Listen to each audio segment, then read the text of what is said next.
पारव म्हणजे बावडी आहे, ती संपूर्ण जागा हिंदू समाजाची प्राचीन काळातली बांधलेली बावडी आहे। त्याचे शिलालेख तपासले, तिथलं गोमुख बघितलं, अन्य पुरावे बघितले, ह्याच्यावरून लक्षात येते की ती जागा कोणाची आहे।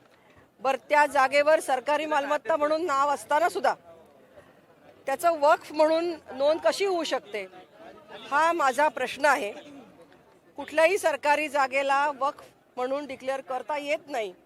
त्या ठिकाणी दर्गा, कब्रस्तान हे नव्याने निर्माण होत आहे, तक्रार करून सुद्धा परत परत निर्माण होत आहे।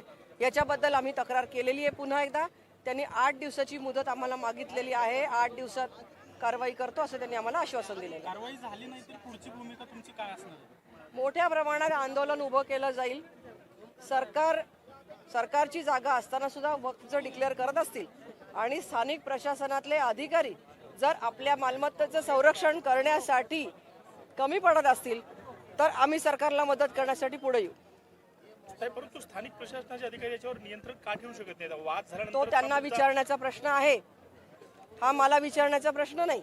वारंवार आम्ही तक्रारी दिल्या, पुरावे दिले, ह्याच्यापेक्षा माणसं काय करणार? आणि जे हिंदू कार्यकर्ते, नागरिक, सर्वसामान्य नागरिक ज्या वेळेला तक्रार करतात त्यांच्यावरच गुन्हे दाखल करायचे। त्यांनाच वारंवार पोलीस स्टेशनमधून शिवनेरीला गेले होते, त्यांच्या जन्मस्थानी गेले होते आणि शिवाजी महाराजांच्या पुढे शपथ घेऊन आम्ही हिंदवी स्वराज्याची ज्यांनी मुहूर्तमेढ रचली त्यांची शपथ घेऊन आम्ही सांगतो की तो दर्गा त्या ठिकाणी राहणार नाही। ह्याच्यासाठी आम्ही कायम प्रयत्न करत राहू आणि त्याला मूर्त रूप देऊ। तर आम्ही काल पाहिलं तुमच्या हातातली एक देवाचा फोटो होता, ते पोलीसवाले घेऊन पळून गेले आणि त्यानंतर तुमची पोलिसांसोबत बरीच वाचाबाची झाली त्या ठिकाणी।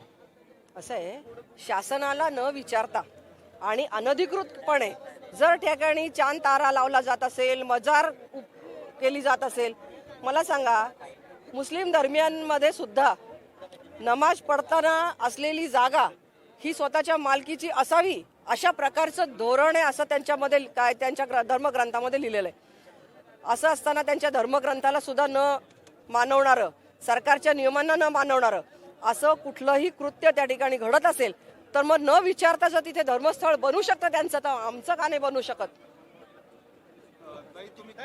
केंद्रापासून राज्यापर्यंत, गल्लीपर्यंत आपलं सरकार आहे, तरी देखील तुम्हाला आंदोलन करावं लागतं, विरोधी पक्षासारखी तुम्हाला एक भूमिका मांडावी लागते। हे तुमचं अपयश नाही का, असं नाही वाटत? इथे पक्षाचा काही संबंध नाही। स्थानिक प्रशासन जर त्या ठिकाणी सक्रिय नसेल आणि योग्य प्रकारे योग्य ती कृती आणि वेळेत करत नसेल तर आम्ही अग्रेसिव्ह होऊ